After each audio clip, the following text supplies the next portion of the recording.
2ನೇ ಅಧ್ಯಾಯ 7 ಮತ್ತೆ 8ನೇ ವಚನಗಳನ್ನ ನಾವು ಓದೋದೇ ಆದ್ರೆ, ಯಾರು ಪ್ರಭಾವ, ಮಾನ, ನಿರ್ಲಯತ್ವಗಳನ್ನ ಹೊಂದಬೇಕೆಂದು ಒಳ್ಳೆಯದನ್ನು ಬೇಸರಗೊಳ್ಳದೆ ಮಾಡುತ್ತಾರೋ ಅವರಿಗೆ ನಿತ್ಯ ಜೀವವನ್ನ ಕೊಡುವನು. ಯಾರು ಸ್ವೇಚ್ಛೆಯುಳ್ಳವರಾಗಿ ಸತ್ಯವನ್ನ ಅನುಸರಿಸದೆ ಅನ್ಯಾಯವನ್ನು ಅನುಸರಿಸುತ್ತಾರೋ ಅವರಿಗೆ ಕೋಪ, ರೌದ್ರಗಳು ಬರುವವು ಎಂಬುದಾಗಿ ಹೇಳ್ತಾ ಇರ್ತಕ್ಕಂಥದ್ದು. ಸೊ ಅದೇ ರೀತಿ 9-10 ವಚನಗಳನ್ನು ಕೂಡ ನಾವು ಓದ್ಕೊಳ್ಳೋದೇ ಆದ್ರೆ, 9-10 ವಚನದಲ್ಲೂ ಕೂಡ ಇದೇ ಮಾತನ್ನ ಇನ್ನೊಂದು ರೀತಿನಲ್ಲಿ ಹೇಳ್ತಾ ಇರ್ತಕ್ಕಂಥದ್ದು. ಏನಂತ ಹೇಳಿದ್ರೆ, ಕೆಟ್ಟದ್ದನ್ನ ನಡೆಸುವ ಪ್ರತಿಯೊಬ್ಬ ನರಪ್ರಾಣಿಗೆ ಕಷ್ಟವೂ ಸಂಕಟವೂ ಬರುವವು. ಯಹೂದ್ಯರಿಗೆ ಮೊದಲು, ಅನಂತರ ಗ್ರೀಕರಿಗೆ. ಆದರೆ ಒಳ್ಳೆಯದನ್ನ ನಡೆಸುವ ಪ್ರತಿಯೊಬ್ಬನಿಗೆ ಪ್ರಭಾವವು, ಮಾನವು, ಮನಃಶಾಂತಿಯು ಉಂಟಾಗುವವು. ಯಹೂದ್ಯರಿಗೆ ಮೊದಲು, ಅನಂತರ ಗ್ರೀಕರಿಗೆ ಸಹ ಎಂಬುದಾಗಿ ಅಪೊಸ್ತಲನಾದಂಥ ಪೌಲನು ಹೇಳ್ತಾ ಇರ್ತಕ್ಕಂಥ. ಸೊ ಇಲ್ಲಿ ಮೊದಲನೇದಾಗಿ 7-8 ವಚನಗಳನ್ನ ನೀವು ಇನ್ನೊಂದ್ಸಾರಿ ಗಮನಿಸೋದೇ ಆದ್ರೆ, ಅಲ್ಲಿ ಅಪೊಸ್ತಲನಾದಂಥ ಪೌಲನು ಹೇಳ್ತಾ ಇರ್ತಕ್ಕಂಥದ್ದು ಏನಪ್ಪಾ ಅಂತ ಹೇಳಿದ್ರೆ, ಸೊ 2 ಕ್ಯಾಟಗರಿ ಅಥವಾ 2 ರೀತಿಯ ವ್ಯಕ್ತಿಗಳ ಬಗ್ಗೆ ಅಲ್ಲಿ ಅಪೊಸ್ತಲನಾದಂಥ ಪೌಲನು ಮಾತಾಡ್ತಾ ಇರ್ತಕ್ಕಂಥದ್ದು. ಸೊ ಯಾವ 2 ರೀತಿಯ ವ್ಯಕ್ತಿಗಳು, ಅವರ ಗುಣಗಳು ಏನು, ಅವರ ಪ್ರಿಯಾರಿಟೀಸ್ ಏನು ಎಂಬುದಾಗಿ ಅಲ್ಲಿ ಅಪೊಸ್ತಲನಾದಂಥ ಪೌಲನು ಬಹಳ ಸ್ಪಷ್ಟವಾಗಿ ಮಾತಾಡ್ತಾ ಇದ್ದಾನೆ. ಇನ್ನೊಂದ್ಸಾರಿ ಓದ್ತೀನಿ, ಅದನ್ನ ನೀವು ಆ ವ್ಯತ್ಯಾಸನ ಅರ್ಥ ಮಾಡ್ಕೊಳ್ಬೇಕು. ಯಾರು ಪ್ರಭಾವ, ಮಾನ, ನಿರ್ಲಯತ್ವಗಳನ್ನ ಹೊಂದಬೇಕೆಂದು ಒಳ್ಳೆಯದನ್ನು ಬೇಸರಗೊಳ್ಳದೆ ಮಾಡುತ್ತಾರೋ ಅವರಿಗೆ ನಿತ್ಯ ಜೀವವನ್ನ ಕೊಡುವನು. ಯಾರು ಸ್ವೇಚ್ಛೆಯುಳ್ಳವರಾಗಿ ಸತ್ಯವನ್ನ ಅನುಸರಿಸದೆ ಅನ್ಯಾಯವನ್ನು ಮಾಡುತ್ತಾರೋ ಅವರಿಗೆ ಕೋಪ, ರೌದ್ರಗಳು ಬರುವವು ಎಂಬುದಾಗಿ. ಕೆಲವರಿಗೆ ನಿತ್ಯ ಜೀವ, ದೇವರು ಕೊಡ್ತಕ್ಕಂಥ ನಿತ್ಯ ಜೀವ. ಕೆಲವರಿಗೆ ದೇವರಿಂದ ಸಿಗ್ತಕ್ಕಂಥ ಕೋಪ ಮತ್ತು ರೌದ್ರಗಳು, ಶಿಕ್ಷೆ ಇಲ್ಲಿ ಮಾತಾಡ್ತಾ ಇರ್ತಕ್ಕಂಥದ್ದು. ಸೊ ಇಲ್ಲಿ 2 ರೀತಿಯ ಜನರನ್ನ ನಾವು ನೋಡಬಹುದು. ಇವತ್ತು ಕೂಡ 2 ರೀತಿಯ ಜನರು ಈ ಲೋಕದಲ್ಲಿ ಇದ್ದಾರೆ. ಸೊ ಅದು ಯಾರು ಎಂಬತಕ್ಕಂಥದ್ದನ್ನ ನಾವು ಸ್ವಲ್ಪ ಡೀಟೇಲ್ ಆಗಿ ಅರ್ಥ ಮಾಡ್ಕೊಳ್ಬೇಕು. 2ನೇದೇನಪ್ಪಾ ಅಂತ ಹೇಳಿದ್ರೆ, ನಾವು ಯಾವ ಕ್ಯಾಟಗರಿಗೆ ಬರ್ತೀವಿ. ಮೊದಲನೇ ಕ್ಯಾಟಗರಿಗೆ ಬರ್ತೀವ, ಮೊದಲನೇ ಗ್ರೂಪಿಗೆ ಬರ್ತೀವ, ಅಥವಾ 2ನೇ ಗ್ರೂಪಿಗೆ ನಾವು ಬರ್ತೀವ ಎಂಬುದಾಗಿ ನಮ್ಮನ್ನ ನಾವೇ ದೇವರ ವಾಕ್ಯದ ಮೂಲಕ ಪರಿಶೋಧನೆ ಮಾಡ್ಕೊಳ್ತಕ್ಕಂಥದ್ದು ತುಂಬಾ ಒಳ್ಳೇದು. ಈಗ ಉದಾಹರಣೆಗೆ ಮೊದಲನೇ ಕ್ಯಾಟಗರಿ ವ್ಯಕ್ತಿಗಳನ್ನ ನಾವು ನೋಡೋದೇ ಆದ್ರೆ, ವಿಶೇಷವಾಗಿ ಅಪೊಸ್ತಲನಾದಂಥ ಪೌಲನ ಆ ವಾಕ್ಯಗಳನ್ನ ಅರ್ಥ ಮಾಡಿಕೊಳ್ಳೋದಕ್ಕೆ ಮುಂಚೆ ಯೇಸು ಕ್ರಿಸ್ತನ ಕೆಲವೊಂದು ವಾಕ್ಯಗಳನ್ನ ನಾವು ಅರ್ಥ ಮಾಡ್ಕೊಳ್ಬೇಕು. ಅದ್ಯಾವ್ದಪ್ಪ ಅಂತ ಹೇಳಿದ್ರೆ, ಮತ್ತಾಯನು ಬರೆದ ಸುವಾರ್ತೆ, ಸೊ 4ನೇ ಅಧ್ಯಾಯ 17ನೇ ವಾಕ್ಯದಲ್ಲಿ ನಾವು ನೋಡೋದೇ ಆದ್ರೆ, ಅಂದ್ರೆ ಯೇಸುಸ್ವಾಮಿ ಉಪವಾಸ ಮಾಡ್ತಾರೆ. 40 ದಿವಸ ರಾತ್ರಿ ಹಗಲು ಉಪವಾಸ ಮಾಡಿ ಸೈತಾನನ ಮೇಲೆ, ಶೋಧನೆಯ ಮೇಲೆ ಜಯವನ್ನ ಹೊಂದಿದ ನಂತರ ಅವರು ಸುವಾರ್ಥ ಸೇವೆಯನ್ನ ಪ್ರಾರಂಭ ಮಾಡ್ತಾರೆ. ಸುವಾರ್ಥ ಸೇವೆಯನ್ನ ಯೇಸು ಕ್ರಿಸ್ತನು ಪ್ರಾರಂಭ ಮಾಡಿದಾಗ ಆತನು ಜನರಿಗೆ ಸಾರಿದಂತ ಸುವಾರ್ತೆ ಯಾವ್ದಪ್ಪ ಅಂತ ಹೇಳಿದ್ರೆ, ಮತ್ತಾಯ 4:17 ಅದು ರೆಕಾರ್ಡ್ ಆಗಿರ್ತಕ್ಕಂಥದ್ದು. ಪರಲೋಕ ರಾಜ್ಯವು ಸಮೀಪಿಸಿತು, ದೇವರ ಕಡೆಗೆ ತಿರುಗಿಕೊಳ್ಳಿರಿ ಎಂದು ಸಾರಿ ಹೇಳುವುದಕ್ಕೆ ಪ್ರಾರಂಭಿಸಿದನು. ಯೇಸು ಕ್ರಿಸ್ತನು ಏನು ಸುವಾರ್ತೆಯನ್ನ ಸಾರಿದ್ದು ಅಂತ ಕೇಳೋದೇ ಆದ್ರೆ, ಯೇಸು ಕ್ರಿಸ್ತನು ಸಾರಿದಂತ ಸುವಾರ್ತೆ, ಪರಲೋಕ ರಾಜ್ಯವು ಸಮೀಪಿಸಿತು, ದೇವರ ಕಡೆಗೆ ತಿರುಗಿಕೊಳ್ಳಿರಿ ಎಂಬುದಾಗಿ ಯೇಸು ಕ್ರಿಸ್ತನು ಸುವಾರ್ತೆಯನ್ನ ತನ್ನ ಸೇವೆಯ ಪ್ರಾರಂಭ ಕಾಲದಲ್ಲಿ ಸಾರೋದಕ್ಕೆ ಶುರು ಮಾಡ್ತಕ್ಕಂಥದ್ದು. ಇವಾಗ ದೇವರ ರಾಜ್ಯ ಸಮೀಪಿಸಿದೆ, ಆದ್ರೆ ನೀವು ದೇವರ ಕಡೆಗೆ ತಿರುಗಿಕೊಳ್ಳಿರಿ ಎಂಬುದಾಗಿ. ಅದೇ ರೀತಿ ಮತ್ತಾಯನು ಬರೆದ ಸುವಾರ್ತೆ 3ನೇ ಅಧ್ಯಾಯ 1ನೇ ವಾಕ್ಯದಲ್ಲಿ ಸ್ನಾನಿಕನಾದಂಥ ಯೋಹಾನನು ತನ್ನ ಸೇವೆಯನ್ನ ಪ್ರಾರಂಭ ಮಾಡುವಾಗ, ಅದು ಕೂಡ ಮೊದಲನೇದಾಗಿ ಆತನ ಸೇವೆಯನ್ನ ಪ್ರಾರಂಭ ಮಾಡ್ತಾನೆ. ಆ ಸೇವೆಯನ್ನ ಪ್ರಾರಂಭ ಮಾಡ್ತಕ್ಕಂಥ ಟೈಮಲ್ಲಿ ಈ ಸ್ನಾನಿಕನಾದಂತ ಯೋಹಾನನು ಸಾರಿದಂತ ಒಂದು ಸುವಾರ್ತೆ ಯಾವುದು ಅಂತ ಕೇಳಿದ್ರೆ, ಮತ್ತಾಯ 3:1 ಹೇಳ್ತಕ್ಕಂಥದ್ದು, ಆ ದಿನಗಳಲ್ಲಿ ಸ್ನಾನಿಕನಾದ ಯೋಹಾನನು ಪರಲೋಕ ರಾಜ್ಯವು ಸಮೀಪವಾಯಿತು, ದೇವರ ಕಡೆಗೆ ತಿರುಗಿಕೊಳ್ಳಿರಿ ಎಂದು ಯೂದಾಯದ ಅಡವಿಯಲ್ಲಿ ಸಾರಿ ಹೇಳುತ್ತಾ ಇದ್ದನು. ನೋಡ್ರಿ, ಯೋಹಾನನು ತನ್ನ ಸೇವೆಯನ್ನ ಪ್ರಾರಂಭ ಮಾಡಿದ್ದು ಯೇಸು ಸ್ವಾಮಿ ತನ್ನ ಸೇವೆಯನ್ನ ಪ್ರಾರಂಭ ಮಾಡೋದಕ್ಕೆ ಮುಂಚೆ. ಫಸ್ಟ್ ಸೇವೆಯನ್ನ ಪ್ರಾರಂಭ ಮಾಡಿದ್ದು ಸ್ನಾನಿಕನಾದಂತ ಯೋಹಾನನು. ಸ್ನಾನಿಕನಾದಂತ ಯೋಹಾನನು ಸೇವೆಯನ್ನ ಮಾಡ್ತಾ ಇರ್ಬೇಕಾದ್ರೆ ಆತನ ಜೈಲ್ಗೆ ಹಾಕ್ತಾರೆ, ಹೆರೋದನು ಆತನ ತಲೆಯನ್ನ ಕತ್ತರಿಸಿ ಹಾಕ್ತಾರೆ. ಅದಾದ್ಮೇಲೆ ಯೇಸು ಕ್ರಿಸ್ತನು ಸೇವೆಯನ್ನು ಶುರು ಮಾಡ್ತಕ್ಕಂಥ. ಆದ್ರೆ ಅವರಿಬ್ಬರ ಒಂದು ಸುವಾರ್ತೆಯ ಮೆಸೇಜ್ ಏನು ಅಂತ ನೋಡಿದ್ರೆ, ಇಬ್ಬರು ಅಲ್ಲಿ ಹೇಳ್ತಾ ಇರ್ತಕ್ಕಂಥದ್ದು ಏನು ಅಂತ ಹೇಳಿದ್ರೆ, ಪರಲೋಕ ರಾಜ್ಯ ಸಮೀಪವಾಯಿತು, ದೇವರ ಕಡೆಗೆ ತಿರುಗಿಕೊಳ್ಳಿರಿ ಎಂಬುದಾಗಿ. ಆದ್ರೆ ನಾವು ಈ ಅಪೋಸ್ತಲ ಕೃತ್ಯಗಳಿದೆಯಲ್ಲ, ಅಲ್ಲಿಗೆ ನಾವು ಬರೋದೇ ಆದ್ರೆ, ಅಪೋಸ್ತಲ ಕೃತ್ಯಗಳಲ್ಲೂ ಕೂಡ ಅಪೋಸ್ತಲರು ಅಂತ ಹೇಳಿದ್ರೆ ಯೇಸು ಸ್ವಾಮಿ ಪರಲೋಕಕ್ಕೆ ಹೋದ ನಂತರ ಅವರೆಲ್ಲರೂ ಕೂಡ 120 ಮಂದಿ ಒಂದೇ ಮನೆಯಲ್ಲಿ ಕೂಡಿ ಬಂದಿರ್ತಾರೆ. ಅಲ್ಲಿ ಪರಿಶುದ್ಧಾತ್ಮನು ಬೆಂಕಿಯ ನಾಲಿಗೆಗಳ ರೂಪದಲ್ಲಿ ಅವರ ಮೇಲೆ ಇಳಿದು ಬರ್ತಾನೆ. ಅವರೆಲ್ಲರೂ ಕೂಡ ಪರಿಶುದ್ಧಾತ್ಮ ಭರಿತರಾಗ್ತಾರೆ, ಪರಿಶುದ್ಧಾತ್ಮನನ್ನ ಹೊಂದಿಕೊಳ್ತಾರೆ. ಪರಿಶುದ್ಧಾತ್ಮನನ್ನ ಹೊಂದಿಕೊಂಡಂತ ಅಪೋಸ್ತಲರು ಜನರೊಟ್ಟಿಗೆ ಸಾರಿದಂತ ಸುವಾರ್ತೆ, ಅವರು ಕೊಟ್ಟಂತ ಮೆಸೇಜು ಅಥವಾ ಅವರ ಒಂದು ಸಂದೇಶದ ಸಾರಾಂಶ ಏನಪ್ಪಾ ಅಂತ ಹೇಳಿದ್ರೆ, ಅಪೋಸ್ತಲರ ಕೃತ್ಯಗಳು 2ನೇ ಅಧ್ಯಾಯ 38ನೇ ವಾಕ್ಯದಲ್ಲಿ, ನಿಮ್ಮ ಪಾಪಗಳು ಪರಿಹಾರವಾಗುವುದಕ್ಕಾಗಿ ನಿಮ್ಮಲ್ಲಿ ಪ್ರತಿಯೊಬ್ಬರೂ ದೇವರ ಕಡೆಗೆ ತಿರುಗಿಕೊಂಡು ಯೇಸು ಕ್ರಿಸ್ತನ ಹೆಸರಿನ ಮೇಲೆ ದೀಕ್ಷಾಸ್ನಾನ ಮಾಡಿಸಿಕೊಳ್ಳಿರಿ. ನೋಡಿ, ನಿಮ್ಮ ಪಾಪಗಳು ಪರಿಹಾರವಾಗುವುದಕ್ಕಾಗಿ ನಿಮ್ಮಲ್ಲಿ ಪ್ರತಿಯೊಬ್ಬನೂ ದೇವರ ಕಡೆಗೆ ತಿರುಗಿಕೊಳ್ಳಬೇಕು. ಅದು ಅವರು ಅಲ್ಲಿ ಸಾರ್ತಾ ಇರ್ತಕ್ಕಂಥದ್ದು.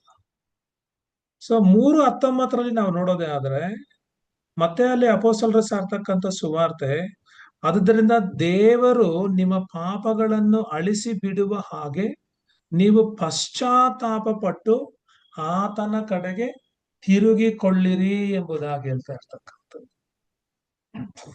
ಅವಾಗ ಇಲ್ಲಿ 4 ವಚನಗಳನ್ನ ನಾವು ಓದಿದ್ವಿ. ಒಂದು, ಯೇಸು ಸ್ವಾಮಿ ಸಾರದಂತ ಸುವಾರ್ತೆ. 2, ಸ್ನಾನಿಕನಾದಂತ ಯೋಹಾನನು ಸಾರದಂತ ಸುವಾರ್ತೆ. 3, ಅಪೋಸ್ತಲರು ಪರಿಶುದ್ಧಾತ್ಮನನ್ನ ಹೊಂದಿಕೊಂಡ ಮೇಲೆ ಜನರಿಗೆ ಸಾರಿದಂತ ಸುವಾರ್ತೆ. ಆದ್ರೆ ಈ ಸುವಾರ್ತೆಗಳೆಲ್ಲ ಅವ್ರು ಹೇಳ್ತಾ ಇರ್ತಕ್ಕಂಥದ್ದೇನು ಅಂತ ಹೇಳಿದ್ರೆ, ಒಂದು, ದೇವರ ರಾಜ್ಯ ಸಮೀಪಿಸಿತು, ದೇವರ ಕಡೆಗೆ ತಿರುಗಿಕೊಳ್ಳಿರಿ. 2ನೇದು, ನಿಮ್ಮ ಪಾಪಗಳು ಪರಿಹಾರ ಆಗೋದಕ್ಕಾಗಿ ನೀವು ದೇವರ ಕಡೆಗೆ ತಿರುಗಿಕೊಳ್ಳಿರಿ.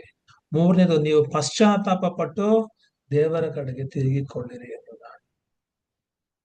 ಸೊ ಈ 4 ವಾಕ್ಯಗಳಲ್ಲೂ ಯೇಸು ಕ್ರಿಸ್ತನು, ಸ್ನಾನಿಕನಾದಂತ ಯೋಹಾನನು, ಅಪೋಸ್ತಲರು ಹೇಳ್ತಾ ಇರ್ತಕ್ಕಂಥದ್ದೇನು ಅಂತ ಹೇಳಿದ್ರೆ, ಒಂದು ಪಶ್ಚಾತ್ತಾಪ, ಇಲ್ಲ ಅಂತ ಹೇಳಿದ್ರೆ ಮಾನಸಾಂತರ, ಇಲ್ಲ ಅಂದ್ರೆ ಇಂಗ್ಲಿಷ್ ಅಲ್ಲಿ ಹೇಳ್ಬೇಕು ಅಂತ ಹೇಳಿದ್ರೆ ರಿಪೆಂಟ್ ಆರ್ ರಿಪೆಂಟೆನ್ಸ್ ಎಂಬುದಾಗಿ. ಸೊ ಪಶ್ಚಾತ್ತಾಪ ಪಡ್ತಕ್ಕಂಥದ್ದು, ಮಾನಸಾಂತರ ಹೊಂದತಕ್ಕಂಥದ್ದು. ಸೊ ಜನರು ಪಶ್ಚಾತ್ತಾಪ ಪಡಬೇಕು, ಜನರು ಮಾನಸಾಂತರ ಹೊಂದಬೇಕು. ಆದ್ರೆ ಇವಾಗ ನಂದೊಂದು ಪ್ರಶ್ನೆ ಏನಪ್ಪಾ ಅಂತ ಹೇಳಿದ್ರೆ, ಪಶ್ಚಾತ್ತಾಪ ಅಂದ್ರೆ ಏನು? ಸೊ ಮಾನಸಾಂತರ ಅಂದ್ರೆ ಏನು? ಪಶ್ಚಾತ್ತಾಪದ ಜೀವನ ಅಥವಾ ಮಾನಸಾಂತರದ ಜೀವನ ಯಾವ ರೀತಿ ಇರುತ್ತೆ? ಸೊ ಅದರ ಒಂದು ವ್ಯತ್ಯಾಸ ಏನು ಎಂಬತಕ್ಕಂಥದ್ದನ್ನ ನಾವು ತಿಳ್ಕೊಳ್ಬೇಕು. ಏನಿದು ಪಶ್ಚಾತ್ತಾಪ, ಏನಿದು ಮಾನಸಾಂತರ, ಏನಿದು ರಿಪೆಂಟೆನ್ಸ್? ಅಂದ್ರೆ ಮಾನಸಾಂತರ ಅಥವಾ ಪಶ್ಚಾತ್ತಾಪ ಅಥವಾ ರಿಪೆಂಟೆನ್ಸ್ ಅಂತ ಹೇಳಿದ್ರೆ ದೇವರ ಕಡೆಗೆ ತಿರುಗಿಕೊಳ್ಳುವಂಥದ್ದು. ಪಾಪದ ಕಡೆಯಿಂದ ದೇವರ ಕಡೆಗೆ ತಿರುಗ್ತಕ್ಕಂಥದ್ದು, ಲೋಕದ ಕಡೆಯಿಂದ ದೇವರ ರಾಜ್ಯದ ಕಡೆಗೆ ತಿರುಗ್ತಕ್ಕಂಥದ್ದು. ಲೋಕದ ವ್ಯಾಲ್ಯೂ ಸಿಸ್ಟಮ್ ಇಂದ ದೇವರ ವ್ಯಾಲ್ಯೂ ಸಿಸ್ಟಮ್ ಕಡೆಗೆ ತಿರುಗ್ತಕ್ಕಂಥದ್ದು. ಲೋಕವನ್ನ ಹುಡುಕ್ತಾ ಇರೋದ್ರಿಂದ ದೇವರನ್ನ ಹುಡುಕ್ತಕ್ಕಂತ ಒಂದು ವ್ಯತ್ಯಾಸಕ್ಕೆ ಬರ್ತಕ್ಕಂಥದ್ದು. ಅದು ಮಾನಸಾಂತರ ಅಂತ ಹೇಳಿದ್ರೆ, ಅಂದ್ರೆ ಸುವಾರ್ತೆಯನ್ನ ಕೇಳಿದ್ರಿಂದ, ಸೊ ನಾವು ಸುವಾರ್ತೆಯನ್ನ ಕೇಳ್ತೇವೆ, ಅದಕ್ಕಿನ್ನ ಸುವಾರ್ತೆಯನ್ನ ಸಾರೋದು ಯಾಕೆ ಅಂತ ಹೇಳಿದ್ರೆ ಅದನ್ನ ಕೇಳ್ಬೇಕು. ಯಾಕೆ ಅಂತ ಹೇಳಿದ್ರೆ ಸುವಾರ್ತೆಯನ್ನ ಕೇಳುವಂತವರ ಜೀವನದಲ್ಲಿ ಯಾವಾಗ್ಲೂ ಕೂಡ ತಮ್ಮ ಒಂದು ಹಳೆಯ ಜೀವಿತಕ್ಕೆ ಗುಡ್ ಬೈ ಹೇಳ್ತಕ್ಕಂಥ, ಹಳೆಯ ಜೀವಿತವಾಗಿ ನಮಸ್ಕಾರ ಆಗ್ತಕ್ಕಂಥ, ಹಳೆಯ ಜೀವಿತನೇ ಬೇಡ, ನಾನು ಕ್ರಿಸ್ತನಲ್ಲಿ ಹೊಸ ಸೃಷ್ಟಿ ಆಗ್ಬೇಕು ಎಂಬತಕ್ಕಂಥ ಒಂದು ಆಸೆ ಬರೋದೆ ಸುವಾರ್ತೆಯನ್ನ ಕೇಳುವುದರ ಮೂಲಕ. ನಾವು ಸುವಾರ್ತೆಯನ್ನ ಕೇಳದೆ, ಸುವಾರ್ತೆಯಲ್ಲಿ ನಂಬಿಕೆ ಇಡದೆ, ಸುವಾರ್ತೆಯನ್ನ ಸ್ವೀಕರಿಸದೆ ಇರುವಾಗ ಪಾಪದಲ್ಲಿ ಜೀವಿಸ್ತಾ ಇರ್ತೀವಿ. ಅದ್ಯಾರೇ ಆಗಿರ್ಬಹುದು. ಯಾರೆಲ್ಲ ಸುವಾರ್ತೆ ಏನು ಅಂತ ತಿಳ್ಕೊಂಡಿಲ್ಲ, ಸುವಾರ್ತೆಯನ್ನ ಸ್ವೀಕರಿಸಿಲ್ಲ, ಅವರೆಲ್ಲರೂ ಕೂಡ ಇವತ್ತು ಪಾಪದಲ್ಲಿ ಜೀವಿಸ್ತಾ ಇರ್ತಕ್ಕಂಥದ್ದು. ಸೊ ಪಾಪದಲ್ಲಿ ಜೀವಿಸ್ತಾ ಇರ್ತಕ್ಕಂಥದ್ದು ಅಂತ ಹೇಳಿದ್ರೆ ವಲಸಾದ ನಡತೆಯನ್ನ ಅನುಸರಿಸ್ತಾ ಇರ್ತಕ್ಕಂಥದ್ದು. ಸೊ ಜೀವನ ಅತಿಕ್ರಮದಿಂದ, ಅನ್ಯಾಯದಿಂದ ತುಂಬಿರ್ತಕ್ಕಂಥದ್ದು. ಸೊ ನಡೆಗಳಲ್ಲಿ, ನುಡಿಗಳಲ್ಲಿ, ಆಲೋಚನೆಗಳಲ್ಲಿ ಪಾಪವನ್ನು ತುಂಬಿಸ್ಕೊಂಡಿರ್ತಕ್ಕಂಥದ್ದು. ಸೊ ದೇವರಿಗೆ ಶತ್ರುಗಳಾಗಿ ಜೀವಿಸ್ತಕ್ಕಂಥ ಒಂದು ಜೀವನ. ಸೊ ದೇವರ ಮಹಿಮೆಯನ್ನ ಕಳ್ಕೊಂಡಿರ್ತಕ್ಕಂಥ ಒಂದು ಅವಸ್ಥೆ, ಮರಣಕ್ಕೆ ಅಧೀನರಾಗಿರ್ತಕ್ಕಂಥ ಒಂದು ಅವಸ್ಥೆ, ದೇವರಿಂದ ದೂರ ಹೋಗಿರ್ತಕ್ಕಂಥ ಒಂದು ಅವಸ್ಥೆ. ಸೊ ಅಂತ ಅವಸ್ಥೆಯಲ್ಲಿ ಬಿದ್ದಿರ್ತಕ್ಕಂಥ ಮನುಷ್ಯನು ಸುವಾರ್ತೆಯನ್ನ ಕೇಳುವಾಗ ಏನಾಗುತ್ತೆ ಅಂತ ಹೇಳಿದ್ರೆ, ಸುವಾರ್ತೆ ಹೇಳುತ್ತೆ ದೇವರು ಪರಿಶುದ್ಧನು, ದೇವರು ಪರಿಶುದ್ಧನಾಗಿರುವುದರಿಂದ ಆತನು ಪಾಪಗಳನ್ನ ದ್ವೇಷಿಸ್ತಾನೆ, ಪಾಪಗಳನ್ನ ಸಹಿಸ್ಕೊಳ್ಳೋದಿಲ್ಲ, ಪಾಪದ ಜೊತೆಯಲ್ಲಿ ಆತನ ಅಡ್ಜಸ್ಟ್ ಮಾಡ್ಕೊಳ್ಳಲ್ಲ, ಪಾಪದ ಜೊತೆಯಲ್ಲಿ ಆತನ ಕಾಂಪ್ರಮೈಸ್ ಮಾಡ್ಕೊಳ್ಳಲ್ಲ, ಆತನ ಪಾಪವನ್ನು ಯಾವಾಗಲೂ ದ್ವೇಷಿಸ್ತಕ್ಕಂಥ ದೇವರು ಎಂಬತಕ್ಕಂಥದ್ದು ಸುವಾರ್ತೆ ತಿಳಿಸ್ಕೊಡ್ತಾ ಇದೆ. ಸೊ ಯಾವಾಗ ಸುವಾರ್ತೆ ದೇವರು ಪರಿಶುದ್ಧನು, ಪಾಪಗಳನ್ನ ದ್ವೇಷಿಸುವನು ಎಂಬುದಾಗಿ ತಿಳಿಸ್ಕೊಡ್ತಿತ್ತು, ಅದನ್ನ ನಂಬತಕ್ಕಂಥ, ಸುವಾರ್ತೆಯನ್ನು ಸ್ವೀಕರಿಸ್ತಕ್ಕಂಥ ವ್ಯಕ್ತಿ ಅಂದಿನಿಂದ ತಾನು ಮಾಡಿದಂತ ಪಾಪಗಳಿಗೆ ಆತನು ನೊಂದುಕೊಳ್ತಾನೆ, ಆ ಪಾಪ ಮಾಡಿದ್ದಕ್ಕಾಗಿ ಪಶ್ಚಾತ್ತಾಪ ಪಡ್ತಾನೆ, ಆತನಲ್ಲಿ ಒಂದು ದುಃಖ ಉಂಟಾಗ್ತೈತೆ. ಆತನು ಯೇಸು ಕ್ರಿಸ್ತನ ಬಳಿಗೆ ಬರ್ತಾನೆ, ಕರ್ತನ ಬಳಿಗೆ ಬಂದು ಆ ಪಾಪಗಳನ್ನೆಲ್ಲ ಹರಿಕೆ ಮಾಡ್ತಾನೆ, ಆ ಪಾಪದ ಪಾಲಿಗೆ ಆತನು ಸತ್ತೋಗ್ತಾನೆ. ಸೊ ಕರ್ತನಾದಂತ ಯೇಸು ಕ್ರಿಸ್ತನನ್ನ ರಕ್ಷಕನನ್ನಾಗಿ ಸ್ವೀಕಾರ ಮಾಡ್ಕೊಳ್ಳೋದ್ರ ಮೂಲಕ ಆ ವ್ಯಕ್ತಿ ಆ ಒಂದು ಹಳೆಯ ಜೀವನಕ್ಕೆ ಗುಡ್ ಬೈ ಹೇಳಿ ಆತ ಏನ್ ಮಾಡ್ತಾನೆ ಅಂತ ಹೇಳಿದ್ರೆ ಸುಮ್ಮನೆ ಇರಲ್ಲ, ಅದನ್ನ ದೇವರ ಕಡೆಗೆ, ಯೇಸು ಕ್ರಿಸ್ತನ ಕಡೆಗೆ, ದೇವರ ವಾಕ್ಯಗಳ ಕಡೆಗೆ ತಿರುಗಿಕೊಳ್ತಾನೆ. ಅದು ನಿಜವಾದಂತ ಮಾನಸಾಂತರ, ಅದು ನಿಜವಾದಂತ ಪಶ್ಚಾತ್ತಾಪ. ಸೊ ಇವತ್ತು ಅನೇಕ ಕ್ರೈಸ್ತರು ನಿಜವಾದಂತ ಮಾನಸಾಂತರ ಇಲ್ಲದೆ, ನಿಜವಾದಂತ ಪಶ್ಚಾತ್ತಾಪ ಇಲ್ಲದೆ, ಅವರು ದೇವರ ಕಡೆಗೆ ಯಥಾರ್ಥವಾಗಿ ತಿರುಗಿಕೊಳ್ಳದೆ ತಮ್ಮನ್ನ ತಾವೇ ಮೋಸಪಡಿಸ್ಕೊಳ್ತಾ ಇದ್ದಾರೆ. ಆದ್ರೆ ಅಂತವ್ರನ್ನ ನಂಬಿಕೆಯಲ್ಲಿ ಕಡಿಮೆ ಇರ್ತಕ್ಕಂಥವ್ರು ನೋಡಿ ಅದೇ ಮಾರ್ಗವನ್ನ ಅನುಸರಿಸ್ತಾ ಇದ್ದಾರೆ. ಸೊ ಅದು ದೊಡ್ಡ ಮೋಸ. ಯಾಕಂತ ಹೇಳಿದ್ರೆ ಅವರು ಹೃದಯಪೂರ್ವಕವಾಗಿ ದೇವರ ಕಡೆಗೆ ತಿರುಗಿಲ್ಲ, ಅಲ್ಲಿ ಅದು ತೊಂದರೆಯನ್ನ ಕೊಡ್ತಾ ಇರ್ತಕ್ಕಂಥದ್ದು. ಸೊ ಇಲ್ಲಿ ನಾವು ಅರ್ಥ ಮಾಡ್ಕೊಳ್ಬೇಕಾಗಿರ್ತಕ್ಕಂಥದ್ದೇನಪ್ಪಾ ಅಂತ ಹೇಳಿದ್ರೆ, ಸೊ ಮಾನಸಾಂತರ ಅಂದ್ರೆ ಪಾಪದ ಕಡೆಯಿಂದ ದೇವರ ಕಡೆಗೆ ತಿರುಗಿಕೊಳ್ಳುವಂಥದ್ದಕ್ಕೆ ಮಾನಸಾಂತರ ಅಂತ ಹೇಳೋದು. ಸೊ ಯಾವಾಗ ಮನುಷ್ಯನು ಪಶ್ಚಾತ್ತಾಪ ಪಟ್ಟು ದೇವರ ಕಡೆಗೆ ತಿರುಗಿಕೊಳ್ತಾನೋ ಅಂದಿನಿಂದ ಆತನು ದೇವರ ರಾಜ್ಯವನ್ನ ಹುಡುಕ್ತಾನೆ, ದೇವರ ನೀತಿಯನ್ನ ಹುಡುಕ್ತಾನೆ, ದೇವರ ಮಹಿಮೆಯನ್ನ ಹುಡುಕ್ತಾನೆ. ಸೊ ದೇವರನ್ನ ಘನಪಡಿಸ್ತಾನೆ, ದೇವರನ್ನ ಘನಪಡಿಸುವುದರ ಬಗ್ಗೆ ಚಿಂತೆ ಮಾಡ್ತಾನೆ, ದೇವರನ್ನ ಮಹಿಮೆ ಪಡಿಸುವುದರ ಬಗ್ಗೆ ಚಿಂತೆ ಮಾಡ್ತಾನೆ. ಸೊ ನಿತ್ಯ ಜೀವವನ್ನ ಆತನು ಹುಡುಕ್ತಾನೆ. ಯಾವಾಗ ಯಾವಾಗ ಮನುಷ್ಯನು ಪಶ್ಚಾತ್ತಾಪ ಪಟ್ಟು ದೇವರ ಕಡೆಗೆ ತಿರುಗಿಕೊಳ್ತಾನೋ ಆವಾಗ. ಸೊ ಆವಾಗ ಮನುಷ್ಯನ್ ಏನ್ ಮಾಡ್ತಾನ ಅಂತ ಹೇಳಿದ್ರೆ ಪ್ರಭಾವ, ಮಾನ, ನಿರ್ಲಯತ್ವಗಳನ್ನ ಹುಡುಕೋದಕ್ಕೆ ಆತನು ಶುರು ಮಾಡ್ತಾನೆ. ಅವಾಗ ಇಲ್ಲಿ ಅಪೊಸ್ತಲನಾದಂತ ಪೌಲನ್ ಹೇಳ್ತಾ ಇರ್ತಕ್ಕಂಥದ್ದು ಏನಪ್ಪಾ ಅಂತ ಹೇಳಿದ್ರೆ, ಯಾರು ಪ್ರಭಾವ, ಮಾನ, ನಿರ್ಲಯತ್ವಗಳನ್ನ ಹೊಂದಬೇಕೆಂದು ಒಳ್ಳೆಯದನ್ನ ಬೇಸರಗೊಳ್ಳದೆ ಮಾಡುತ್ತಾರೋ, ಅವಾಗ ಪ್ರಶ್ನೆ ಏನಪ್ಪಾ ಅಂತ ಹೇಳಿದ್ರೆ, ಈ ಪ್ರಭಾವವನ್ನ, ಮಾನವನ್ನ, ನಿರ್ಲಯತ್ವವನ್ನ ಹುಡುಕುವವರು ಯಾರು? ಅದಕ್ಕೆ ನಾನು ಹೇಳಿದ್ದು, ಯಾರು ಯಥಾರ್ಥವಾಗಿ ಪಶ್ಚಾತ್ತಾಪ ಪಟ್ಟಿರ್ತಾರೋ, ಮಾನಸಾಂತರ ಹೊಂದಿರ್ತಾರೋ, ದೇವರ ಕಡೆಗೆ ತಿರುಗಿಕೊಂಡಿರ್ತಾರೋ ಅವರು ಮಾತ್ರನೇ ಈ ಪ್ರಭಾವವನ್ನ, ಮಾನವನ್ನ, ನಿರ್ಲಯತ್ವವನ್ನ, ದೇವರನ್ನ, ದೇವರ ರಾಜ್ಯವನ್ನ, ದೇವರ ನೀತಿಯನ್ನ, ದೇವರ ಮಹಿಮೆಯನ್ನ, ನಿತ್ಯ ಜೀವವನ್ನ ಅವರು ಹುಡುಕ್ತಕ್ಕಂಥದ್ದು, ಅದರ ಬಗ್ಗೆ ಚಿಂತಿಸ್ತಕ್ಕಂಥದ್ದು, ಅದನ್ನ ಪ್ರೀತಿಸ್ತಕ್ಕಂಥದ್ದು. ಸೊ ಮಾನಸಾಂತರ ಪಡೆದೇ ಹೋದ್ರೆ, ದೇವರ ಕಡೆಗೆ ತಿರುಗಿಕೊಳ್ಳದೆ ಹೋದ್ರೆ ಇಂಥವುಗಳ ಮೇಲೆ ಆಸಕ್ತಿನೇ ಹುಟ್ಟೋದಿಲ್ಲ. ಯಾಕೆ ಅಂತ ಹೇಳಿದ್ರೆ, ಲೋಕದವರನ್ನ ನೋಡ್ರಿ, ಲೋಕದವರು ಯಾರಾದ್ರೂ ಇವುಗಳನ್ನ ಪ್ರೀತಿಸ್ತಾರ? ಲೋಕದಲ್ಲಿ ಇರ್ತಕ್ಕಂಥವರು ಯಾರಾದ್ರೂ ಇಂಥವುಗಳನ್ನ ಹುಡುಕ್ತಾರ? ಯಾರಾದ್ರೂ ಹುಡುಕ್ತಾರ? ಯಾಕೆ ಅಂತ ಹೇಳಿದ್ರೆ ಅವರಲ್ಲಿ ಮಾನಸಾಂತರ ಇಲ್ಲ, ಅವರಲ್ಲಿ ಪಶ್ಚಾತ್ತಾಪವಿಲ್ಲ, ಅವರು ಪಾಪದಿಂದ ದೇವರ ಕಡೆಗೆ ತಿರುಕೊಂಡಿಲ್ಲ, ಅವರಿಗೆ ಪಾಪದ ಜೀವನ ಸಾಕಾಗ್ಲಿಲ್ಲ, ಇನ್ನೂ ಹೆಚ್ಚು ಹೆಚ್ಚು ಪಾಪ ಮಾಡಬೇಕು, ಇನ್ನೂ ಹೆಚ್ಚು ಹೆಚ್ಚು ಪಾಪದ ಸುಖವನ್ನು ಅನುಭವಿಸ್ಬೇಕು ಅಂತ ಇರ್ತಕ್ಕಂಥದ್ದು. ಇವಾಗ ಲೋಕದವರಿಗೂ ಸೊ ಮಾನಸಾಂತರ ಹೊಂದಿದವರಿಗೂ ಇರ್ತಕ್ಕಂಥ ವ್ಯತ್ಯಾಸ ಏನು? ಲೋಕದವರು ಯಾವಾಗಲೂ ಲೋಕವನ್ನ, ಲೋಕದಲ್ಲಿರುವಂತವುಗಳನ್ನ ಅವರು ಪ್ರೀತಿಸ್ತಾರೆ, ಲೋಕದಲ್ಲಿ ಇರುವಂತವುಗಳನ್ನ ಅವರು ಹುಡುಕ್ತಾರೆ. ಲೋಕದಲ್ಲಿ ಏನಿದೆ? ಲೋಕದಲ್ಲಿ ಹಣ ಇದೆ, ಲೋಕದಲ್ಲಿ ಆಡಂಬರ ಇದೆ, ಹೆಸರು ಮಾಡ್ತಕ್ಕಂಥದ್ದು, ಪ್ರಖ್ಯಾತಿಯನ್ನ ಹೊಂದತಕ್ಕಂಥದ್ದು, ಸುಖವಾಗಿ ಜೀವಿಸ್ತಕ್ಕಂಥದ್ದು, ಜೀವನವನ್ನ ಎಂಜಾಯ್ ಮಾಡ್ತಕ್ಕಂಥದ್ದು, ಲಕ್ಸುರಿಯಾಗಿ ಜೀವಿಸ್ತಕ್ಕಂಥದ್ದು. ಸೊ ಇಂಥವುಗಳನ್ನ ಲೋಕದವರು ಹುಡುಕ್ತಾರೆ, ಇಂಥವುಗಳನ್ನ ಲೋಕದವರು ಪ್ರೀತಿಸ್ತಾರೆ.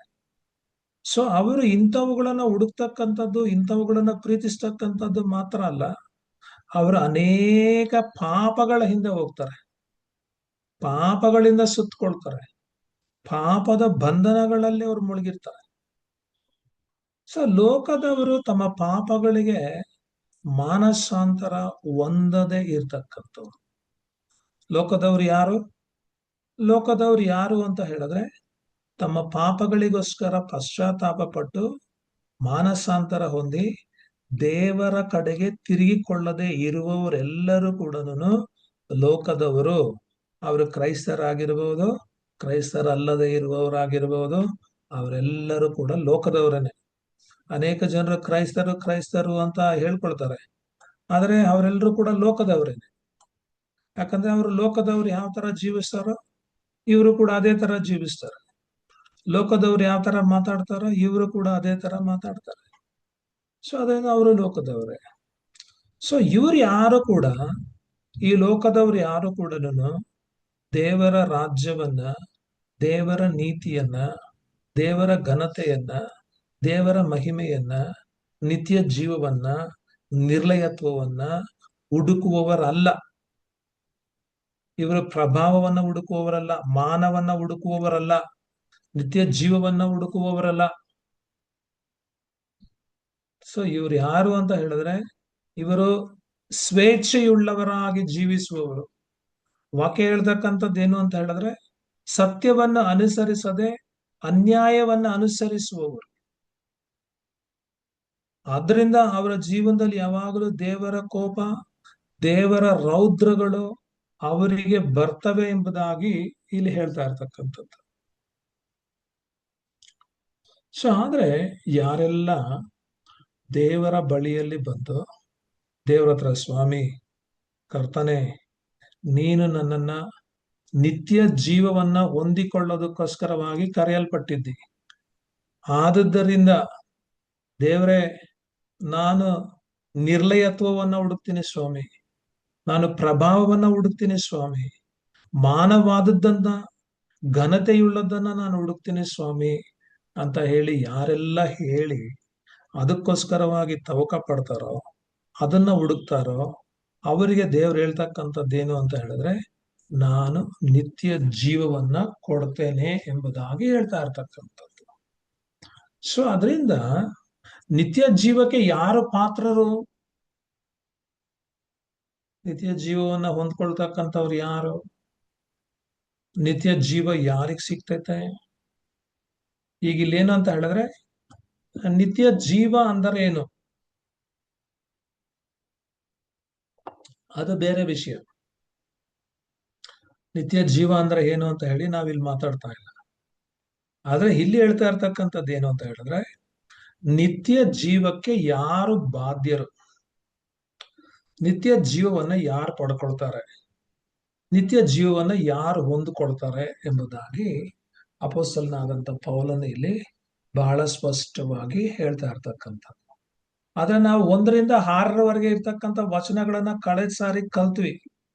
ಆದ್ರೆ ನೀವೆಷ್ಟು ಜನ ಅದನ್ನ ಮೆಲ್ಕ್ ಹಾಕಿದ್ದೀರಿ, ಈ ಕ್ಲಾಸ್ ಅಟೆಂಡ್ ಮಾಡೋದಕ್ಕೆ ಮುಂಚೆ ಎಷ್ಟು ಜನ ಅದನ್ನ ಓದ್ಕೊಂಡಿದ್ದೀರಿ ಎಂಬತಕ್ಕಂಥದ್ದು ಗೊತ್ತಿಲ್ಲ. ಆದ್ರೆ ಅಲ್ಲೆಲ್ಲ ಅಪೊಸ್ತಲನಾದಂಥ ಪೌಲನು ಮಾತಾಡ್ತಾ ಇರ್ತಕ್ಕಂಥದ್ದು ಏನು ಅಂತ ಹೇಳಿದ್ರೆ, ಸೊ ಕ್ರೈಸ್ತರೆಂಬುದಾಗಿ ಹೇಳ್ಕೊಂಡು, ಯಹೂದ್ಯರೆಂಬುದಾಗಿ ಹೇಳ್ಕೊಂಡು, ಸೊ ಅನ್ಯ ಜನರ ಹಾಗೆ ಜೀವಿಸೋದೇ ಆದ್ರೆ ನೀನು ದೇವರ ನ್ಯಾಯ ತೀರ್ಪನ್ನ ಎದುರಿಸ್ಬೇಕಾಗ್ತೈತೆ ಎಂಬುವಂತ ಒಂದು ಸತ್ಯವನ್ನ ಅಲ್ಲಿ ಅಪೊಸ್ತಲನಾದಂಥ ಪೌಲನು ಹೇಳ್ತಾ ಇರ್ತಕ್ಕಂಥದ್ದು. ಸೊ ಆ ನ್ಯಾಯ ತೀರ್ಪಿನಿಂದ ನಾವು ರಕ್ಷಣೆ ಹೊಂದಬೇಕಾದ್ರೆ ನಾವೇನಪ್ಪಾ ಅಂತ ಹೇಳಿದ್ರೆ, ಮಾನಸಾಂತರ ಹೊಂದಿದವರಾಗಿರ್ಬೇಕು. ಆ ಸ್ನಾನಿಕನಾದಂಥ ಯೋಹಾನನ್ ಹೇಳಿದಾಗೆ, ಮಾನಸಾಂತರಕ್ಕೆ ತಕ್ಕದಾದಂಥ ಫಲವನ್ನ, ನಾವು ಪಶ್ಚಾತ್ತಾಪ ಪಟ್ಟಿದ್ದೀವಿ, ನಾವು ದೇವರ ಕಡೆಗೆ ತಿರುಗಿಕೊಂಡಿದ್ದೀವಿ ಎಂಬತಕ್ಕಂಥದ್ದನ್ನ ತಕ್ಕ ಫಲದ ಮೂಲಕವಾಗಿ ನೀವು ತೋರಿಸ್ರಿ ಎಂಬುದಾಗಿ ಸ್ನಾನಿಕನಾದಂಥ ಯೋಹಾನನು ಅಲ್ಲಿ ದೀಕ್ಷಾ ಸ್ನಾನಕ್ಕೋಸ್ಕರವಾಗಿ ಬಂದಂತ ಯಹೂದ್ಯರ ಹತ್ರ, ಫರಿಸಾಯರ ಹತ್ರ, ಶಾಸ್ತ್ರಿಗಳ ಹತ್ರ ಹೇಳ್ತಾ ಇರ್ತಕ್ಕಂಥದ್ದನ್ನ ನಾವು ನೋಡ್ತೇವೆ. ಸೊ ಅದನ್ನೇ ಅಪೊಸ್ತಲನಾದಂಥ ಪೌಲನು ಹೇಳ್ತಾ ಇರ್ತಕ್ಕಂಥದ್ದು, ನಾವು ನಿಜವಾಗಲೂ ಮಾನಸಾಂತರ ಹೊಂದಿರೋದೇ ಆದ್ರೆ, ಪಶ್ಚಾತ್ತಾಪ ಪಟ್ಟಿರೋದೇ ಆದ್ರೆ ನಮ್ಮ ಪಾಪಗಳಿಗಾಗಿ, ನಾವು ದೇವರ ಕಡೆಗೆ ತಿರುಗಿಕೊಂಡಿರೋದೇ ಆದ್ರೆ ನಾವು ಯಾವ್ದನ್ನ ಹುಡುಕ್ತೀವಿ? ಸೊ ಮೇಲಿರ್ತಕ್ಕಂಥವುಗಳನ್ನ ನಾವು ಹುಡುಕ್ತೇವೆ. ಸೊ ಅದು ಪಾಪದ ಕಡೆಯಿಂದ ದೇವರ ಕಡೆಗೆ ತಿರುಗಿಕೊಳ್ಳುವವರ ಲಕ್ಷಣ. ಸೊ ಅವ್ರು ಯಾವ್ದನ್ನ ಹುಡುಕ್ತಾರೋ ಅದು ಅವರಿಗೆ ಸಿಕ್ಕುತ್ತೆ. ಆದ್ರೆ ಈ ಮಾನಸಾಂತರ ಹೊಂದಿರ್ತಕ್ಕಂಥವ್ರು, ಪಶ್ಚಾತ್ತಾಪ ಪಟ್ಟಿರ್ತಕ್ಕಂಥವ್ರು, ದೇವರ ಕಡೆಗೆ ತಿರುಗಿಕೊಂಡಿರ್ತಕ್ಕಂಥವ್ರು ಮತ್ತೆ ಬಿದ್ದೋಗೋದಿಲ್ವಾ, ಪಾಪ ಮಾಡೋದಿಲ್ವಾ ಅಂತ ಕೇಳೋದೇ ಆದ್ರೆ ಕೆಲವು ಸಾರಿ ಬಿದ್ದೋಗ್ತಾರೆ.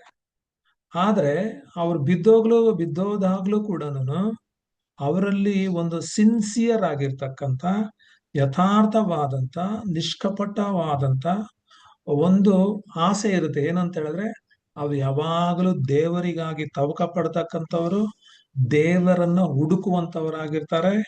ಅವರು ಬಿದ್ದರೂ ಕೂಡ ದೇವರ ಕೃಪೆಯಿಂದ ಮೇಲೆ ಇದ್ದು, ಅವ್ರು ಯಾವ ಪಾಪದಿಂದ ಬಿದ್ದೋಗಿದಾರೋ ಆ ಪಾಪದ ಮೇಲೆ ಅವರು ಜಯವನ್ನ ಹೊಂದಿ ಕ್ರಿಸ್ತಿಯ ಜೀವಿತವನ್ನ ಮುಂದುವರಿಸ್ತಾರೆ. ಅದೇ ಕೆಲವು ಸಾರಿ ನಾವು ಓಟವನ್ನ ಹೊಡುವಾಗ ನಾವು ಬೀಳದೇ ಇಲ್ಲ ಅಂತ ಹೇಳಕ್ಕಾಗಲ್ಲ. ಕೆಲವು ಸಾರಿ ನಾವು ನಮ್ಮ ವಿಶ್ವಾಸ ಜೀವನದ ಓಟದಲ್ಲಿ ನಾವು ಬಿದ್ದೋಗ್ಬಿಡ್ತೇವೆ. ಆದ್ರೆ ಕೆಲವ್ರು ಏನ್ ಮಾಡ್ತಾರೆ ಅಂತ ಹೇಳಿದ್ರೆ, ಈ ಸೋಮಾರಿಗಳು, ನೆಗ್ಲೆಕ್ಟ್ ಮಾಡ್ತಕ್ಕಂಥವ್ರು, ಅವ್ರು ಎಲ್ಲಿ ಬಿದ್ದಾರೋ ಅಲ್ಲೇ ಬಿದ್ದಿರ್ತಾರೆ ವರ್ಷಗಳಾದ್ರೂ. ಆದ್ರೆ ಸಿನ್ಸಿಯರ್ ಆಗಿರ್ತಕ್ಕಂಥವ್ರು, ಯಥಾರ್ಥತೆ ಇರ್ತಕ್ಕಂಥವ್ರು, ನಂಬಿಗಸ್ತರಾಗಿರ್ತಕ್ಕಂಥವ್ರು, ಯಥಾರ್ಥವಾದ ಮಾನಸಾಂತರವನ್ನು ಹೊಂದಿರ್ತಕ್ಕಂಥವ್ರು ಯಾರು ಕೂಡ ಅಲ್ಲೇ ಬಿದ್ದಿರೋದಿಲ್ಲ, ಅಲ್ಲಿಂದ ಎದ್ದು ಮತ್ತೆ ದೇವರಲ್ಲಿ ತಮ್ಮ ವಿಶ್ವಾಸ ಜೀವನವನ್ನು ಮುಂದುವರಿಸಿ ಹಂತ ಹಂತವಾಗಿ ಬೆಳೀತಾ ಹೋಗ್ತಕ್ಕಂಥದ್ದನ್ನ ನಾವು ನೋಡಬಹುದು. ಸೊ ಇದು ಒಂದು ಕ್ಯಾಟಗರಿ. ಇನ್ನೊಂದು ಕ್ಯಾಟಗರಿ ವ್ಯಕ್ತಿಗಳನ್ನ ಇಲ್ಲಿ ಹೇಳ್ತಾ ಇರ್ತಕ್ಕಂಥದ್ದು ಏನಪ್ಪಾ ಅಂತ ಹೇಳಿದ್ರೆ, ಯಾರು ಸ್ವೇಚ್ಛೆಯುಳ್ಳವರಾಗಿ ಸ್ವೇಚ್ಛೆಯುಳ್ಳವರಾಗಿ ಏನಂತೆ, ಯಾರು ಸ್ವೇಚ್ಛೆಯುಳ್ಳವರಾಗಿ ಸತ್ಯವನ್ನ ಅನುಸರಿಸದೆ ಅನ್ಯಾಯವನ್ನ ಅನುಸರಿಸುತ್ತಾರೋ ಅವರಿಗೆ ಕೋಪ ರೌದ್ರಗಳು ಬರುವವು. ಇದು ಇನ್ನೊಂದು ಕ್ಯಾಟಗರಿ. ಇನ್ನೊಂದು ಕ್ಯಾಟಗರಿ ಅವರು ಯಾವ ತರ ಜೀವನ ಮಾಡ್ತಾರೆ ಅಂತ ಹೇಳಿದ್ರೆ, ಅವರು ಸ್ವೇಚ್ಛೆಯುಳ್ಳವರು ಅಂತ ಹೇಳಿದ್ರೆ ಏನು, ಅವರು ಸ್ವೇಚ್ಛೆಯುಳ್ಳವರಾಗಿರ್ತಾರೆ. ಎರಡನೇದೇನಪ್ಪಾ ಅಂತ ಹೇಳಿದ್ರೆ, ಸತ್ಯವನ್ನ ಅನುಸರಿಸೋದಿಲ್ಲ, ದೇವರನ್ನ ಅನುಸರಿಸೋದಿಲ್ಲ, ದೇವರ ವಾಕ್ಯಗಳನ್ನ ಅನುಸರಿಸೋದಿಲ್ಲ, ಅವರು ಅನ್ಯಾಯವನ್ನ ಅನುಸರಿಸ್ತಾ ಇರುತ್ತೆ. ಯಾರು ಸ್ವೇಚ್ಛೆಯುಳ್ಳವರು ಅಂತ ಹೇಳಿದ್ರೆ, ಸ್ವಂತ ಇಚ್ಛೆಗಳನ್ನ ಅನುಸರಿಸುವಂತವರಿಗೆ ಸ್ವೇಚ್ಛೆಯುಳ್ಳವರು ಅಂತ ಹೇಳಿ. ಅವ್ರು ಯಾರ ಕಂಟ್ರೋಲ್ಗೂ ಬರಲ್ಲ, ದೇವರ ಕಂಟ್ರೋಲಿಗೆ ಬರೋದಿಲ್ಲ. ಅವ್ರು ಯಾರ ಮಾತು ಕೇಳೋದಿಲ್ಲ, ದೇವ್ರ ಮಾತನ್ನು ಕೂಡ ಅವ್ರು ಕೇಳೋದಿಲ್ಲ. ದೇವ್ರ ಮಾತನ್ನ ಕೇಳದೆ ಇರೋದ್ರಿಂದ ದೇವ್ರ ಮಕ್ಕಳ ಮಾತನ್ನು ಕೂಡ ಅವ್ರು ಕೇಳಲ್ಲ. ಅವ್ರಿಗೆ ಇಲ್ಲಿ ಹೇಳ್ತಾ ಇರ್ತಕ್ಕಂಥದ್ದು ಏನಪ್ಪಾ ಅಂತ ಹೇಳಿದ್ರೆ, ಸ್ವೇಚ್ಛೆಯುಳ್ಳವರು ಎಂಬುದಾಗಿ. ಸ್ವೇಚ್ಛೆಯುಳ್ಳವರು ಅಂದ್ರೆ ಅವರು ಭಯಂಕರ ಸ್ವಾರ್ಥಿಗಳು. ಸ್ವಾರ್ಥ ಇರ್ತಕ್ಕಂಥ, ಸ್ವಾರ್ಥದಿಂದ ತುಂಬಿದಂತ ಮಹತ್ವಾಕಾಂಕ್ಷೆಯುಳ್ಳವರು, ತಮ್ಮ ಸ್ವಂತ ಲಾಭಗಳನ್ನ ಹುಡುಕ್ತಕ್ಕಂಥವರು. ದೇವರ ಸತ್ಯವನ್ನ ಅನುಸರಿಸ್ತಕ್ಕಂಥದ್ದು, ದೇವರ ಸತ್ಯವನ್ನ ಪಾಲಿಸ್ತಕ್ಕಂಥದ್ದಲ್ಲ ಅವರಿಗೆ ಮುಖ್ಯ. ಅವರಿಗೆ ಅಧರ್ಮವನ್ನ ಪಾಲಿಸಿದ್ರು ಕೂಡ ಅವ್ರು ಏನ್ ಅನ್ಕೊಂಡಿರ್ತಾರೋ ಅದನ್ನ ಸಾಧಿಸ್ಬೇಕು. ಅವ್ರಿಗೆ ಬರ್ಬೇಕಾಗಿರ್ತಕ್ಕಂಥ ಲಾಭ ಅವ್ರಿಗೆ ಬರ್ಬೇಕು. ಅವರ ಮಹತ್ವಾಕಾಂಕ್ಷೆಯನ್ನ ಅವರು ಸಾಧಿಸ್ಕೊಳ್ಬೇಕು. ಅದು ಸ್ವೇಚ್ಛೆಯುಳ್ಳವರ ಒಂದು ಜೀವನ ಶೈಲಿ. ಅವರಿಗೆ ಹೇಳ್ತಕ್ಕಂಥದ್ದು ಏನಪ್ಪಾ ಅಂತ ಹೇಳಿದ್ರೆ, ಲೋಕದವರು ಎಂಬುದಾಗಿ. ಯಾಕಂದ್ರೆ ಲೋಕದವರು ಯಾರು ಕೂಡ ದೇವರ ಕಂಟ್ರೋಲಿಗೆ ಅವರು ಬರೋದಿಲ್ಲ. ಅವರೆಲ್ಲ ಸ್ವೇಚ್ಛೆಯುಳ್ಳವರು. ತಮ್ಮ ಇಚ್ಛೆ ಏನ್ ಹೇಳುತ್ತೋ, ತಮ್ಮ ಆಸೆ ಏನ್ ಹೇಳುತ್ತೋ, ತಮಗೆ ಏನ್ ಅನ್ಸುತ್ತೋ ಅದನ್ನ ಅನುಸರಿಸ್ತಾರೆ, ಅದನ್ನ ಮಾಡ್ತಾರೆ. ಅದು ಸತ್ಯನ ಅಸತ್ಯನ, ನ್ಯಾಯನ ಅನ್ಯಾಯನ, ನೀತಿ ಇದೆಯಾ ಅನೀತಿ ಇದೆಯಾ, ಅದ್ಯಾವುದು ಅವರಿಗೆ ವಿಷಯನೇ ಅಲ್ಲ.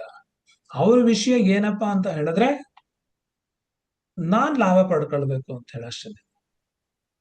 ಇವ್ರು ಏನ್ ಮಾಡ್ತಾರೆ ಅಂತ ಹೇಳಿದ್ರೆ, ದೇವರ ಎಚ್ಚರಿಕೆಗಳನ್ನ ಅವರು ನಿರ್ಲಕ್ಷಿಸ್ತಾರೆ.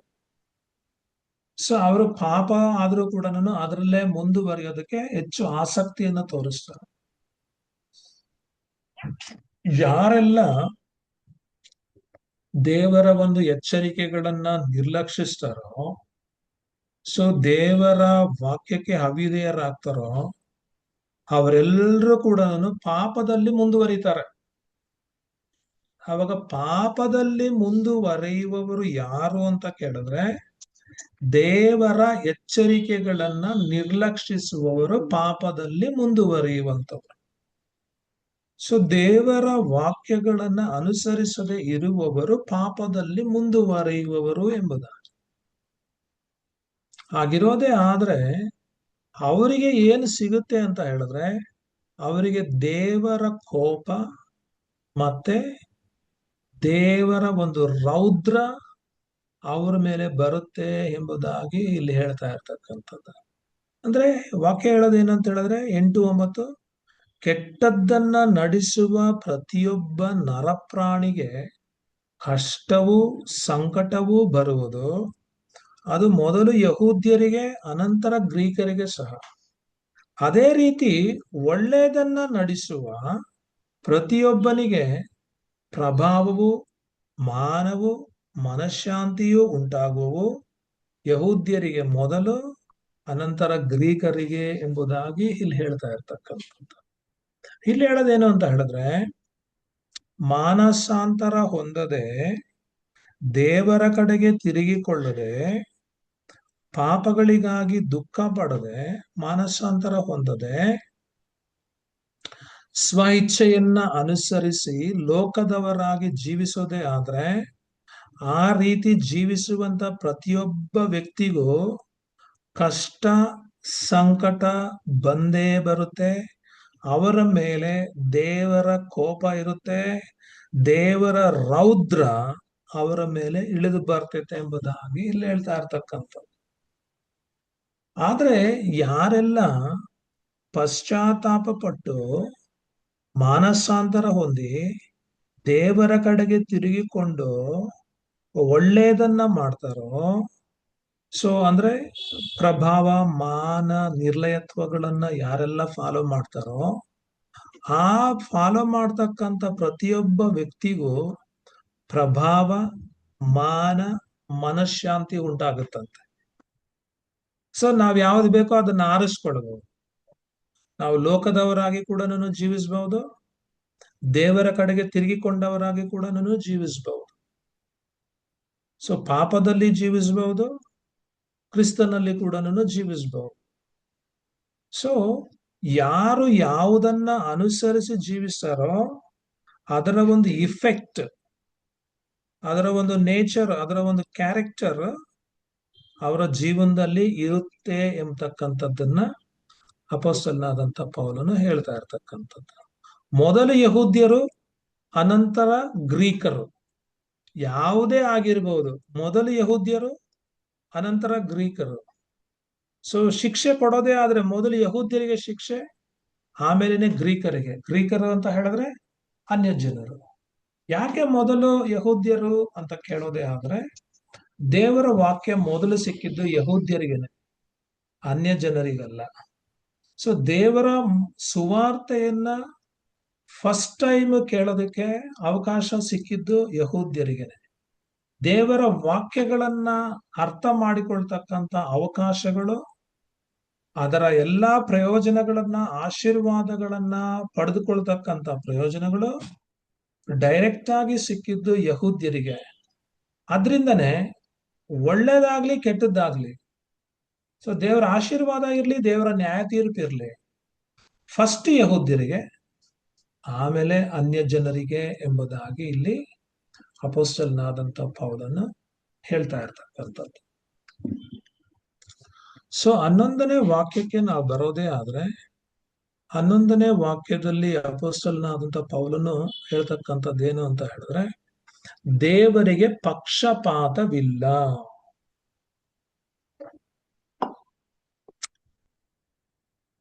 ಇದು ಮೊದಲು ಕ್ರೈಸ್ತರಾದಂಥ ನಾವು ಅರ್ಥ ಮಾಡ್ಕೊಳ್ಬೇಕು. ನಾವು ಆರಾಧನೆ ಮಾಡುವಂತ ದೇವರಿಗೆ ಪಕ್ಷಪಾತವಿದೆಯಾ ಇಲ್ವಾ, ಪಾರ್ಶಿಯಾಲಿಟಿ ಇದೆಯಾ ಇಲ್ವಾ? ವಾಕ್ಯ ಬಹಳ ಸ್ಪಷ್ಟವಾಗಿ ಹೇಳುತ್ತೆ, ಇಡೀ ಸೃಷ್ಟಿಯಲ್ಲಿ ಪಕ್ಷಪಾತವಿಲ್ಲದೆ ಒಂದೊಂದು ಕಾರ್ಯಗಳನ್ನ ಮಾಡ್ತಕ್ಕಂಥ, ತೀರ್ಮಾನಗಳನ್ನ ತೆಗೆದುಕೊಳ್ತಕ್ಕಂಥ ಏಕೈಕ ವ್ಯಕ್ತಿ ಯಾರು ಅಂತ ಹೇಳಿದ್ರೆ ಅದು ಸರ್ವಶಕ್ತನಾದಂಥ ಪರಿಶುದ್ಧನಾದಂಥ ಯೆಹೋವ ದೇವರು, ಯೇಸು ಕ್ರಿಸ್ತನು ಅಥವಾ ಪರಿಶುದ್ಧಾತ್ಮನು. ಈ ತ್ರಯೇಕ ದೇವರಿಗೆ ಪಕ್ಷಪಾತ ಇಲ್ಲ, ಈ ತ್ರಯೇಕ ದೇವರಿಗೆ ಪಾರ್ಶಿಯಾಲಿಟಿ ಇಲ್ಲ.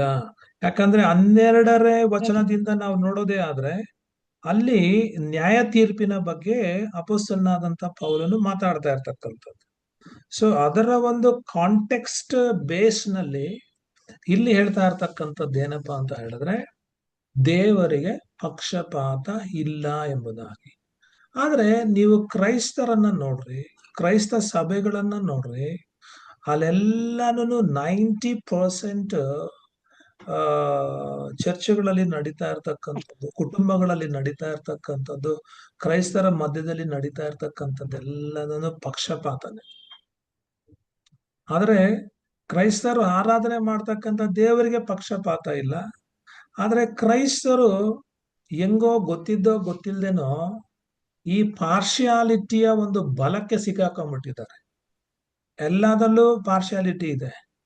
ಇವ್ರು ನಮ್ಮ ಫ್ರೆಂಡ್ಸ್ ಅಲ್ಲ, ಇವ್ರು ನಮ್ಮವರು, ಇವ್ರು ನಮ್ಮವ್ರಲ್ಲ, ಇವ್ರ ಫ್ಯಾಮಿಲಿ, ಅವ್ರ ಫ್ಯಾಮಿಲಿ ಅಲ್ಲ. ಸೊ ಇವ್ರು ನಮ್ಮ ಭಾಷೆ ಮಾತಾಡೋರು, ಅವ್ರು ನಮ್ಮ ಭಾಷೆ ಮಾತಾಡೋರಲ್ಲ. ಇವ್ರು ನಮ್ ಕಾಸ್ಟ್ ಅವ್ರು ನಮ್ ಕಾಸ್ಟ್ ಅಲ್ಲ. ಸಿ ಪಾರ್ಶಿಯಾಲಿಟಿ, ಪಕ್ಷಪಾತ ಅದು ಕ್ರೈಸ್ತರಲ್ಲಿ ಇರಲೇಬಾರದು. ಯಾಕಂತ ಹೇಳಿದ್ರೆ ಕ್ರೈಸ್ತರು ಆರಾಧನೆ ಮಾಡುವಂತ ದೇವರಲ್ಲಿ ಆ ಪಕ್ಷಪಾತ ಇಲ್ಲ. ಸೊ ಅದು ಬಹಳ ಬಹಳ ಇಂಪಾರ್ಟೆಂಟ್ ಆಗಿರ್ತಕ್ಕಂಥ ಒಂದು ಗುಣ. ಅದನ್ನ ನಾವು ಅಳವಡಿಸ್ಕೊಳ್ಬೇಕು. ಇವತ್ತು ಅನೇಕ ಕುಟುಂಬಗಳಲ್ಲಿ ಪಾರ್ಶಿಯಾಲಿಟಿ ಇದೆ. ಕ್ರೈಸ್ತರ ಕುಟುಂಬಗಳಲ್ಲೇ ಗಂಡು ಮಕ್ಕಳಿಗೊಂದು ಪಾರ್ಶಿಯಾಲಿಟಿ, ಹೆಣ್ಮಕ್ಳಿಗೊಂದು ಪಾರ್ಶಿಯಾಲಿಟಿ. ಸೊ ಪಾರ್ಶಿಯಾಲಿಟಿ, ಸೊ ಚರ್ಚ್ಗಳಲ್ಲಿ ಪಾರ್ಶಿಯಾಲಿಟಿಗಳಿದೆ. ಸೊ ಸ್ಮಾರ್ಟ್ ಆಗಿರ್ತಕ್ಕಂಥವ್ರು, ಸ್ಮಾರ್ಟ್ ಆಗಿಲ್ದೇ ಇರ್ತಕ್ಕಂಥವ್ರ ಮಧ್ಯದಲ್ಲಿ ಪಾರ್ಶಿಯಾಲಿಟಿ ಇದೆ.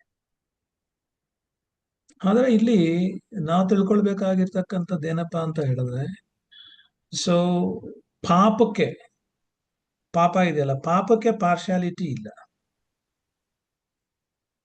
ಮರಣಕ್ಕೆ ಪಾರ್ಶಿಯಾಲಿಟಿ ಇಲ್ಲ. ಇವರು ದೊಡ್ಡವರು, ಇವ್ರು ಚಿಕ್ಕವರು, ಇವರು ಧನವಂತರು, ಇವರು ದರಿದ್ರರು, ವಿದ್ಯಾವಂತರು, ವಿದ್ಯೆ ಇಲ್ಲದೆ ಇರ್ತಕ್ಕಂಥವ್ರು ಅಂತ ಹೇಳಿ ಮರಣಕ್ಕೇನು ಪಾರ್ಶಿಯಾಲಿಟಿ ಇಲ್ಲ. ಅದೇ ರೀತಿ ದೇವರ ನ್ಯಾಯ ತೀರ್ಪಿಗೆ ಪಾರ್ಶಿಯಾಲಿಟಿ ಇಲ್ಲ. ಸೊ ಇದಂತೂ ಖಂಡಿತ. ಪಾಪಕ್ಕೆ ಪಾರ್ಶಿಯಾಲಿಟಿ ಏನಿಲ್ಲ, ಅದು ಎಲ್ಲರನ್ನೂ ಕೂಡ ನುಂಗಾಕ್ತಾ ಇದೆ. ಯಾವ ಧರ್ಮದವರಾಗಿದ್ರು, ಯಾವ ಜಾತಿಯವರಾಗಿದ್ರು, ಯಾವ ಭಾಷೆ ಮಾತಾಡೋರಾಗಿದ್ರು, ದಡ್ಡರಾಗಿದ್ರು, ಮೂರ್ಖರಾಗಿದ್ರು, ಬುದ್ಧಿವಂತರಾಗಿದ್ರು, ಎಲ್ಲಾರನ್ನೂ ನುಂಗಾಕ್ತಾ ಇದೆ ಪಾಪ. ಪಾಪಕ್ಕೆ ಪಾರ್ಶಿಯಾಲಿಟಿ ಇಲ್ಲ. ಅದೇ ರೀತಿ ಮರಣಕ್ಕೆ ಪಾರ್ಶಿಯಾಲಿಟಿ ಇಲ್ಲ. ಅದೇ ರೀತಿ ದೇವರ ನ್ಯಾಯ ತೀರ್ಪಿಗೆ ಪಾರ್ಶಿಯಾಲಿಟಿ ಇಲ್ಲ. ಸೊ ದೇವರಿಗೆ ಪಾರ್ಶಿಯಾಲಿಟಿ ಇಲ್ಲ. ನೀವು ಎಷ್ಟು ಆತ್ಮಿಕವಾಗಿ ಬೆಳೆಯೋದಕ್ಕೆ ಆಸೆ ಪಡ್ತೀರೋ ಅಷ್ಟು ದೇವರು ನಿಮ್ಮನ್ನ ಆಶೀರ್ವಾದ ಮಾಡ್ತಾನೆ. ಸೊ ನಮ್ ದೇವರು ಯೇಸು ಸ್ವಾಮಿಯನ್ನ ಮಾತ್ರ ಆಶೀರ್ವದಿಸಿದಂತ ದೇವರಲ್ಲ, ಅಪೊಸ್ತಲರನ್ನ ಮಾತ್ರ ಆಶೀರ್ವದಿಸಿದಂತ ದೇವರಲ್ಲ. ಸೊ ಅಪೊಸ್ತಲರಿಗೆ ಮಾತ್ರ ಆಶೀರ್ವಾದ ಕೊಟ್ಟ, ನಮಗೆ ಆಶೀರ್ವಾದ ಕೊಡಲ್ಲ ಅಂತ ಹೇಳೋದಕ್ಕೆ ಸಾಧ್ಯನೇ ಇಲ್ಲ.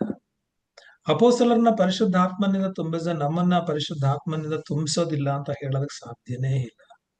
ಅವರಿಗೆ ಆ ವರಗಳನ್ನ ಕೊಟ್ಟಿದ್ದಾನೆ, ನನಗೆ ವರಗಳನ್ನ ಕೊಟ್ಟಿಲ್ಲ. ಸೊ ಅವರಿಗೆ ಆ ಗಿಫ್ಟ್ ಇದೆ, ನನಗೆ ಆ ಗಿಫ್ಟ್ ಇಲ್ಲ. ಸೊ ಇದನ್ನೆಲ್ಲ ನೋಡುವಾಗ ಅವಾಗ ನಮ್ ದೇವರು ಪಾರ್ಶಾಲಿಟಿ ಮಾಡ್ತಾನ, ಪಕ್ಷಪಾತವನ್ನ ಕಾಣಿಸ್ತಾನ ಎಂಬತಕ್ಕಂತ ಒಂದು ಐಡಿಯಾ ಸೈತಾನನ ನಮ್ಮಲ್ಲಿ ತಗೊಂಡ್ ಬರ್ತಾನೆ. ಆದ್ರೆ ಇಲ್ಲಿ ಪೌಲ್ ಹೇಳ್ತಾ ಇರ್ತಕ್ಕಂಥದ್ದು ಏನು ಅಂತ ಹೇಳಿದ್ರೆ, ನಮ್ಮ ದೇವರು 100% ಪಾರ್ಶಿಯಾಲಿಟಿ ತೋರಿಸದೆ ಇರ್ತಕ್ಕಂಥ ಒಬ್ಬ ವ್ಯಕ್ತಿ. ಪಾಪಿನ ಪಾಪಿ ಅಂತಾನೇ ಹೇಳ್ತಾನೆ. ಸೊ ದೇವರ ನ್ಯಾಯ ತೀರ್ಪಿನಲ್ಲಿ ಒಬ್ಬ ಪಾಪಿ ಕೂಡ ರಕ್ಷಣೆ ಹೊಂದೋದಕ್ಕೆ ಸಾಧ್ಯನೇ ಇಲ್ಲ. ಆತನ ಜಡ್ಜ್ಮೆಂಟ್ 100% ಸತ್ಯಕ್ಕನುಸಾರವಾಗಿರ್ತೈತೆ. ಸೊ ಇವತ್ತು ಅನೇಕರು ಕಳ್ಳರೆಲ್ಲನೂ, ಕೊಲೆ ಸುಲಿಗೆ ಮಾಡೋರೆಲ್ಲನೂ ಸೊ ಜೈಲುಗಳಲ್ಲಿ ಇರದೆ, ಶಿಕ್ಷೆಗೆ ಒಳಗಾಗದೆ, ದೊಡ್ಡ ನೀತಿವಂತರ ತರ ಸಮಾಜದಲ್ಲಿ ಓಡಾಡ್ಕೊಂಡಿದ್ದಾರೆ. ಅದಕ್ಕೆ ಕಾರಣ ಏನು ಅಂತ ಹೇಳಿದ್ರೆ, ಈ ಲೋಕದಲ್ಲಿ ನಡೀತಕ್ಕಂತ ಕೆಲವು ತೀರ್ಪುಗಳಲ್ಲಿ, ಕೆಲವು ಕಾರ್ಯಗಳಲ್ಲಿ ಜನರ ಪಾರ್ಶಾಲಿಟಿನ ಮಾಡಬಹುದು. ಸೊ ಅಜ್ಞಾನದ ಮೂಲಕವಾಗಿ ಆಗಿರಬಹುದು. ಆದ್ರೆ ದೇವರ ಮುಂದೆ ಅವೇನು ಕೂಡ ನಡೆಯೋದಿಲ್ಲ. ಯಾರಿಗೆ ನಿತ್ಯ ಜೀವ ಕೊಡ್ಬೇಕೋ ಅವ್ರಿಗೆ ನಿತ್ಯ ಜೀವ ಕೊಡ್ತಾನೆ. ಯಾರನ್ನ ಯಾವ ಸ್ಥಾನದಲ್ಲಿ ಇರಿಸ್ಬೇಕೋ ಆ ಸ್ಥಾನದಲ್ಲಿ ಆತನ ಇರಿಸ್ತಾನೆ. ಯಾರನ್ನ ನರಕಕ್ಕೆ ಹಾಕ್ಬೇಕೋ ಅವ್ರನ್ನ ನರಕಕ್ಕೆ ಹಾಕಿರ್ತಾನೆ. ಯಾವ ಪಾಪಿ ಕೂಡ ಈ ದೇವರಿಂದ ತಪ್ಪಿಸಿಕೊಳ್ಳೋದಕ್ಕೆ ಸಾಧ್ಯನೇ ಇಲ್ಲ. ಯಾವ ನೀತಿವಂತನಿಗೂ ಯೇಸು ಕ್ರಿಸ್ತನಿಂದ ಅನ್ಯಾಯ ಆಗೋದಕ್ಕೆ ಸಾಧ್ಯನೇ ಇಲ್ಲ.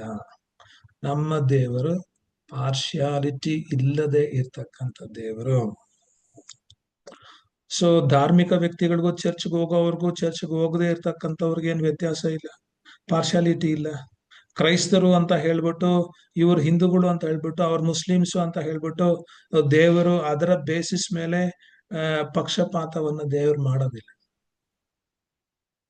ಸೊ ದೇವ್ರಿಗೊಂದು ಸ್ಟ್ಯಾಂಡರ್ಡ್ ಇದೆ, ಆ ಸ್ಟ್ಯಾಂಡರ್ಡ್ ಪ್ರಕಾರ ಎಲ್ಲ ಕಾರ್ಯಗಳನ್ನು ಮಾಡ. ಅದಕ್ಕೇನೆ ದೇವರು ನೀತಿವಂತರ ಮೇಲೂ ಅನೀತಿವಂತರ ಮೇಲೂ ಮಳೆಯನ್ನ ಸುರಿಸ್ತಾನೆ, ಬಿಸಿಲನ್ನ ಕೊಡ್ತಾನೆ, ಗಾಳಿಯನ್ನ ಕೊಡ್ತಾನೆ. ಈ ಲೋಕದಲ್ಲಿ ಎಲ್ಲಾ ಧರ್ಮದವರು ಕೂಡ ದೇವರ ಎಲ್ಲ ಆಶೀರ್ವಾದಗಳನ್ನ ಪಡ್ಕೊಳ್ಬಹುದಲ್ಲ. ದೇವರಿಗೆ ಮುಖ ಪಕ್ಷ ಅಥವಾ ಪಕ್ಷಪಾತ, ಪಾರ್ಶಿಯಾಲಿಟಿ ಇಲ್ಲ. ಸೊ ಅದು ನಮ್ಮ ಕುಟುಂಬಗಳಲ್ಲಿ, ನಮ್ಮ ಕ್ಷೇಮ ಕ್ಷೇತ್ರಗಳಲ್ಲಿ ನಾವು ಅದನ್ನ ಅಳವಡಿಸ್ಕೊಂಡ್ರೆ ಅನೇಕ ಪ್ರಾಬ್ಲಮ್ಸ್ ಕುಟುಂಬಗಳಲ್ಲಿ ಮತ್ತೆ ಚರ್ಚ್ಗಳಲ್ಲಿ ಇರ್ತಕ್ಕಂಥ ಅನೇಕ ಪ್ರಾಬ್ಲಮ್ಸ್ ಅನ್ನ ಸಾಲ್ವ್ ಮಾಡ್ಕೊಳ್ಬಹುದು. ಸೊ ಇಲ್ಲಿ ಅಪೊಸ್ತಲನಾದಂಥ ಪೌಲನು ಹೇಳೋದಕ್ಕೆ ಆಸೆ ಪಟ್ಟಂತ ವಿಷಯಗಳು ಏನಪ್ಪಾ ಅಂತ ಹೇಳಿದ್ರೆ, ಈ ಲೋಕದಲ್ಲಿ ಎರಡು ರೀತಿಯ ವಿಶ್ವಾಸಿಗಳಿದ್ದಾರೆ, ಎರಡು ರೀತಿ ಕ್ಯಾಟಗರಿಲಿರ್ತಕ್ಕಂಥ ಗ್ರೂಪ್ಸ್ ಇದ್ದಾವೆ. ಒಬ್ಬರು ಯಾರು ಅಂತ ಹೇಳಿದ್ರೆ, ಮಾನ ಪ್ರಭಾವ ನಿರ್ಲಯತ್ವವನ್ನ ಹೊಂದೋದಕ್ಕಾಗಿ ಒಳ್ಳೇದನ್ನ ಬೇಸರಗೊಳ್ಳದೆ ಮಾಡ್ತಕ್ಕಂಥವ್ರು. ಇವರು ಯಾರಪ್ಪ ಅಂತ ಹೇಳಿದ್ರೆ, ತಮ್ಮ ಪಾಪಗಳಿಗಾಗಿ ಪಶ್ಚಾತ್ತಾಪ ಪಟ್ಟು ಕ್ರಿಸ್ತನಲ್ಲಿ ಹೊಸ ಸೃಷ್ಟಿಗಳಾಗಿ ಜೀವಿಸಿರ್ತಕ್ಕಂಥವ್ರು. ಸೊ ಕ್ರೈಸ್ತರು. ಎರಡನೇದಿಲ್ಲಿ ಹೇಳ್ತಕ್ಕಂಥದ್ದೇನು ಅಂತ ಹೇಳಿದ್ರೆ, ಸ್ವೇಚ್ಛೆಯುಳ್ಳವರಾಗಿ ಸತ್ಯವನ್ನ ಅನುಸರಿಸದೆ ಅನ್ಯಾಯವನ್ನ ಅನುಸರಿಸ್ತಾ ದೇವರ ಕೋಪಕ್ಕೆ ಪಾತ್ರರಾಗ್ತಕ್ಕಂಥವ್ರು. ಸೊ ಯಾರೆಲ್ಲ ಕೆಟ್ಟದ್ದನ್ನ ನಡೆಸ್ತಾರೋ ಅವರ ಜೀವನದಲ್ಲಿ ಕಷ್ಟ ಇರುತ್ತೆ, ಸಂಕಟ ಇರುತ್ತೆ. ಅದು ಯಹೂದ್ಯರಾಗಿರ್ಬೋದು ಅಥವಾ ಅನ್ಯ ಜನರಾಗಿರ್ಬೋದು. ಸೊ ಯಾರೆಲ್ಲ ಒಳ್ಳೇದನ್ನ ನಡೆಸ್ತಾರೋ ಅವ್ರು ಯಹೂದ್ಯರಾಗಿರ್ಬೋದು ಅಥವಾ ಅನ್ಯ ಜನರಾಗಿರ್ಬೋದು, ಅವರಿಗೆ ಪ್ರಭಾವವು, ಮಾನವು, ಮನಃಶಾಂತಿಯು ಉಂಟಾಗುತ್ತೆ ಅಂತ ಹೇಳ್ತಾ ಇರ್ತಕ್ಕಂಥದ್ದು. ಆದ್ರೆ ನಾನು ಹೇಳೋದೇನು ಅಂತ ಹೇಳಿದ್ರೆ, ಯಾರೆಲ್ಲ ಒಳ್ಳೇದನ್ನ ನಡೆಸ್ಬೇಕು ಅಂತ ಹೇಳಿ ಪ್ರಯತ್ನ ಪಡ್ತಾರೋ ಅವರು ಯಥಾರ್ಥವಾದಂತ ಮಾನಸಾಂತರವನ್ನ ಹೊಂದಿರಬೇಕು, ದೇವರ ಕಡೆಗೆ ತಿರುಗಿರ್ಬೇಕು. ಮಾನಸಾಂತರವನ್ನ ಹೊಂದದೆ, ಪಾಪಕ್ಕಾಗಿ ಪಶ್ಚಾತ್ತಾಪ ಪಡದೆ, ದೇವರ ಕಡೆಗೆ ತಿರುಗಿಕೊಳ್ಳದೆ ಒಬ್ಬ ಮನುಷ್ಯನು ಹೆಂಗೆ ಒಳ್ಳೇದನ್ನ ಮಾಡೋದಕ್ ಸಾಧ್ಯ? ಒಳ್ಳೇದನ್ನ ಮಾಡಕ್ ಸಾಧ್ಯನೇ ಇಲ್ಲ. ಹಂಗೇನಾದ್ರೂ ಮಾಡ್ತಾ ಇದ್ದಾನೆ ಅಂತ ಹೇಳಿದ್ರೆ ಅವನೊಬ್ಬ ವೇಷಧಾರಿ ಅಷ್ಟೇನೆ. ಸೊ ಅದಕ್ಕೆ ನಾವು ಒಳ್ಳೇದನ್ನ ಮಾಡ್ಬೇಕಾದ್ರೆ ಫಸ್ಟ್ ನಾವು ದೇವರ ಕಡೆ ತಿರುಗಿಕೊಳ್ಬೇಕು. ದೇವರ ಕಡೆಗೆ ತಿರುಗಿಕೊಳ್ಬೇಕಾದ್ರೆ ನಮ್ಮ ಜೀವನದಲ್ಲಿ, ನಮ್ಮ ಹೃದಯದಲ್ಲಿ ಒಂದು ಮಾನಸಾಂತರ ಉಂಟಾಗಿರ್ಬೇಕು. ನಮ್ಮ ಪಾಪಗಳಿಗಾಗಿ, ನಮ್ಮ ಹಳೆಯ ಜೀವನಕ್ಕಾಗಿ ನಮ್ಮಲ್ಲಿ ಒಂದು ದುಃಖ ಉಂಟಾಗಬೇಕು. ಹಳೆಯ ಜೀವನವನ್ನು ನೆನೆಸ್ಕೊಂಡ್ರೆ ಒಂದು ಅಸಹ್ಯ ನಮ್ಮಲ್ಲಿ ಬರ್ಬೇಕು. ಸೊ ಆವಾಗ್ಲೇನೆ ನಾವು ಒಳ್ಳೆಯವರಾಗಿ ನಾವು ಈ ಲೋಕದಲ್ಲಿ ಜೀವಿಸ್ಲಿಕ್ಕೂ, ಈ ಲೋಕದ ನಂತರ ನಿತ್ಯ ಜೀವಕ್ಕೆ ಪಾತ್ರರಾಗಲಿಕ್ಕೂ ಸಾಧ್ಯ. ಇಲ್ಲ ಅಂತ ಹೇಳಿದ್ರೆ ನಮ್ಮ ಒಂದು ನಿತ್ಯ ಜೀವ ನಷ್ಟ ಆಗೋದ್ರಲ್ಲಿ ಯಾವುದೇ ಅನುಮಾನ ಇಲ್ಲ. ಸೊ ಇಲ್ಲಿ ನಾನು ನನ್ನ ಮಾತುಗಳನ್ನ ನಿಲ್ಲಿಸ್ತಾ ಇದ್ದೀನಿ. ನಿಮ್ಮಲ್ಲಿ ಯಾರಿಗಾದ್ರೂ ಏನಾದ್ರೂ ಡೌಟ್ಸ್ ಇದ್ರೆ ಈಗ ಕೇಳ್ಬೋದು.